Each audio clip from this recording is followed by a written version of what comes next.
Olá, queridos, eu sou o Padre Rodrigo Carneiro, esse é o nosso canal Atraídos pela Palavra de Deus.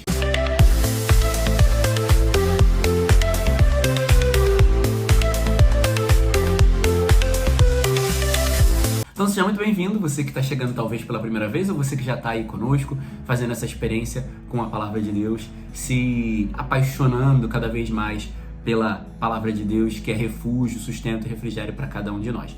Bem, hoje, então, terça-feira, a gente continua na leitura do livro do Gênesis, conhecendo aí um pouquinho mais da história dos nossos patriarcas, os pais na fé, os que primeiro viveram essa experiência de fé com o Senhor e são testemunhos para cada um de nós. Hoje a gente vai começar a ver o texto, na verdade, vamos ver o texto da destruição de Sodoma e Gomorra, O fato que Abraão estava pelejando com Deus e intercedendo, e Deus resolveu então salvar os justos. E vai à casa de Ló para dizer para Ló, Ló, sai da tua casa que eu vou destruir essa cidade e vai para as montanhas. E aí Ló fica meio resistente, aquela questão. Imagina, você está na sua casa e do nada Deus aparece na sua casa para dizer, sai daqui que eu vou destruir tudo. Então, Ló ficou meio perdido, Que nem a gente, às vezes, quando Deus fala uma coisa, sabe quando Deus te fala um negócio que tu fica meio perdido, desnorteado? Mas, em primeiro lugar, a gente vê que Deus foi visitar o justo. Deus foi à casa de Ló para visitar, porque Deus favorece sim os justos. Então, vale a pena a gente viver uma vida na justiça. Às vezes a gente acha assim, mas eu sou justo e ninguém vive a justiça. Eu vou me permitir, eu vou fazer isso porque todo mundo faz. Os justos sempre são honrados por Deus. O povo de Sodoma e Gomorra estava nessa vibe. Eu vou fazer porque todo mundo faz, não vai dar problema nenhum. O outro faz errado e não dá em nada. O outro faz errado e está prosperando. O outro faz e cresce e a vida dele é abençoada. Toma cuidado com isso. Porque viu como Sodoma e Gomorra, a gente vai ver no texto de hoje, que Sodoma e Gomorra foi destruída por essa mentalidade. Mas Ló, que era um homem justo, Deus foi lá para salvar ele. Então Deus honra, salva os justos. O céu é para os justos. Não é para quem faz o que todo mundo está fazendo. O céu não é para quem está se permitindo. O céu não é para quem está se justificando pelo erro dos outros. Mas o céu é pelo justo, é para os justos. Que fazem aquilo que é certo, que buscam a santidade, que não que não se pautam, que não usam de parâmetro o erro do outro. Eu não posso usar o erro do outro como parâmetro para viver a minha vida. O parâmetro da minha vida é o Evangelho, é a Palavra de Deus. O parâmetro da minha vida é a vontade de Deus. O parâmetro da minha vida é Jesus Cristo, a justiça, o justo, e não os outros que erram. E eu não posso justificar o meu erro pelo dos outros. Então, o Senhor salva os justos e logo quando hesitou, Deus toma ele pela mão e fala, vamos sair daqui. Então é bonito isso, Deus tomar ele pela mão, Essa imagem que me lembra também quando vai buscar Adão e Eva na mansão dos mortos, que é aquela coisa de não é aqui o teu lugar, entendeu? O teu lugar não é no meio dessa injustiça, o teu lugar não é no meio dessa cidade que vai ser destruída, mas o teu lugar é para onde eu vou te levar, porque eu tenho projetos para tua vida, eu tenho projetos maiores para ti. É isso que Deus faz com a vida do justo, leva o justo para o seu lugar, leva o justo para o lugar da sua vontade. Às vezes, a gente pode ainda hoje estar em lugares de injustiça, talvez no seu trabalho, na sua casa, nas situações que você tem vivido, mas Deus vai te honrar. Se você se mantiver na justiça, Deus vai te honrar, vai te pegar pela mão e vai te levar para o lugar que Ele quer te levar, e é o lugar da vontade de Deus, e é o lugar que é melhor para você. Então, permaneça na justiça, fazendo o que deve fazer. Não se deixe levar pelo erro, não se deixe corromper e perverter pelos outros, mas se mantenha firme na justiça, porque Deus vai te tirar, Ele vai te pegar pela mão e vai te levar. E aí Deus só pede uma coisa, não olhe para trás, porque imagina, você está andando na rua e Ló tinha que andar rápido, porque Deus tinha dado um tempo, sai voado daí. Então imagina você andando e olhando para trás, isso te faz perder tempo. Então a primeira coisa daquele que anda olhando para trás é uma pessoa que está perdendo tempo. Quem anda também olhando para trás é porque é aquela pessoa que não se desapegou do que tinha. É aquela pessoa que quer ver como as coisas estão. Mas deixa eu ver como é que vai ficar. Será que é aquela pessoa que será que se eu sair dessa amizade, será que se eu sair dessa situação, as pessoas vão ficar bem? Aí eu quero dar aquela olhadinha para trás. Será que as pessoas vão ficar bem? Será que as pessoas vão sobreviver? Será que tudo vai dar certo se eu não estiver? Isso é continuar olhando para trás. Queridos, só sai saindo, entendeu? Igual a gíria do carioca. Só sai saindo e não se preocupa com o que vai acontecer, porque o mesmo Deus que te tira dessa situação para cuidar de você, vai cuidar de quem ficou, vai cuidar da situação que ficou para trás.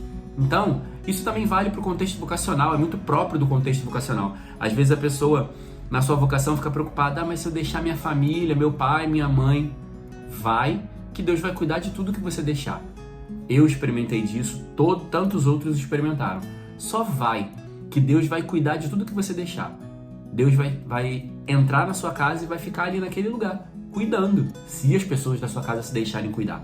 Então você não deve caminhar olhando para trás, pensando, será que as pessoas estão bem? Será que tá dando tudo certo? Será que as pessoas estão sentindo minha... Porque isso também é um pouco de carência, né? Olhar para trás, será que vão sentir minha falta? Será que estão sentindo falta de mim? Será que estão... Então, não olhe para trás. Segue o Senhor, porque a gente vai ver que a mulher de Ló, ela olhou para trás. E ao olhar para trás, ela virou uma estátua de sal. Porque quem olha para trás, o que representa essa estátua de sal? Representa que ela não avançou e não cresceu. Quem fica olhando para trás não avança e não cresce. Quem fica olhando para trás está estagnado. Uma estátua parou. Ela não caminha mais. Então quem fica olhando para trás não caminha, fica estagnado, não cresce, não amadurece, não avança, não conhece a Deus. Quem fica olhando para trás não chega na promessa. Esse é o desígnio final. Quem olha para trás não chega na promessa. Então, se eu fico olhando para trás, se eu fico querendo saber o que está acontecendo, querendo ver como as coisas vão ficar ou ficaram, eu não vou chegar na promessa, como a mulher de Ló. Então, toma cuidado, porque talvez você fique olhando para trás todo o tempo e aí não consegue ter forças e não vai conseguir chegar na promessa de Deus. E aí o Salmo vai responder isso. Querido, o Senhor está diante dos nossos olhos. Então eu não tenho que voltar para trás. Ele está diante e não atrás. Então eu olho para o Senhor, eu olho para aquele que está diante de mim, eu olho para aquele que fez a promessa e me espera lá na promessa. Então eu caminho para frente, olhando para frente e não para trás, para o que eu deixei, para o que ficou. Não, eu olho para frente, caminhando em vista da promessa, caminhando para encontrar-me com o Senhor que está diante de mim. E o Evangelho vai falar para nós da vida. Vida, padre? Como assim o Evangelho fala da vida? Qual é o contexto do Evangelho? Tem uma barca, que é a minha vida. Essa barca está submetida a uma tempestade, que são as minhas tribulações, as minhas lutas, as minhas tentações, as minhas fraquezas, as minhas debilidades, as minhas dores, as minhas angústias, as minhas ansiedades. Mas nessa barca também tem Jesus. Então fala da minha vida, que a minha vida, ao mesmo tempo que tem tribulações, a minha vida tem Jesus. Só que às vezes eu não reconheço, porque como vai dizer o texto que a tempestade era muito forte, e aí os discípulos, em primeiro lugar, com certeza, eles tentaram resolver a situação tentando tirar água da barca, tentando fazer alguma coisa, e ajeita a vela, e corre pra lá e pra cá. Imagina a maluquice que tava naquele barco, eles correndo pra lá e pra cá, desesperados. Porque muitas vezes a nossa barca tem tempestade e tem Jesus. Só que a tempestade, ela chama muito mais atenção do que Jesus.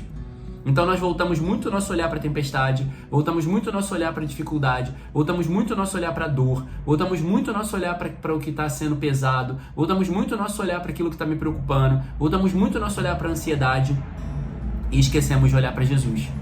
Mas diante da tempestade também tem Jesus no barco. E aí eles vão e, num determinado momento, quando não tem mais o que fazer, aí eles foram procurar Jesus.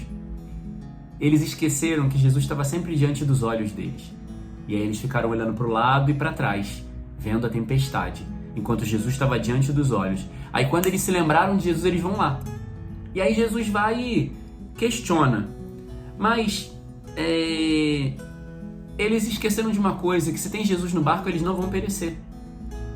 Então se tem Jesus na sua vida, você não vai perecer. Se tem Jesus na sua vida, você não vai sucumbir. Se tem Jesus na sua vida, essa tribulação não é o fim. Entende? Porque você tem Jesus. E aí Jesus vai dizer, por que vocês estão tão preocupados? Porque Jesus vai questionar eles. Como é que fala no texto? Deixa eu ver ali.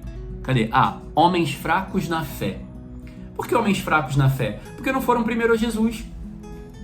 A gente é fraco na fé quando a gente tenta resolver e não vai em primeiro lugar a Jesus. A gente é fraco na fé quando a gente fica rodando, batendo cabeça, ao invés de ir a Jesus. E aí ele vai questionar justamente isso. Jesus não está questionando alguém pode dizer, estão questionando porque Jesus está bolado porque acordaram ele. Não.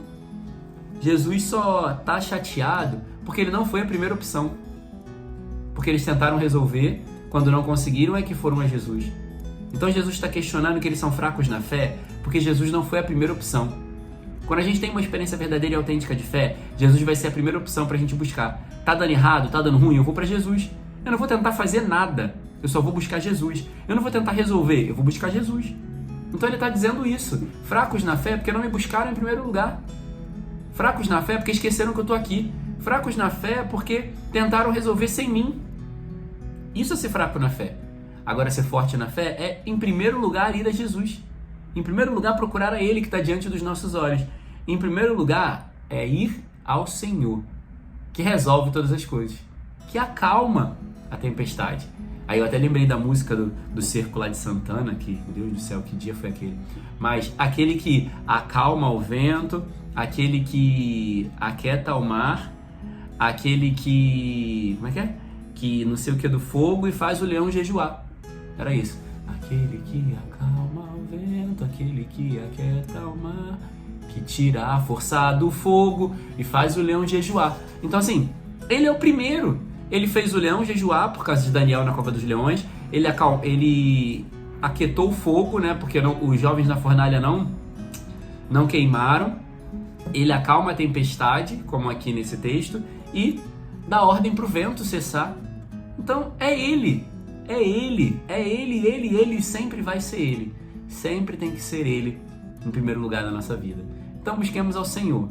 Ele não está com raiva porque foi procurado. Ele está com raiva porque não foi a prioridade. O primeiro a ser procurado.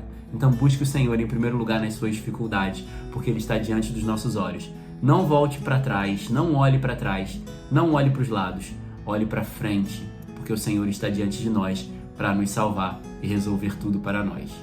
Louvado seja nosso Senhor Jesus Cristo, para sempre seja louvado.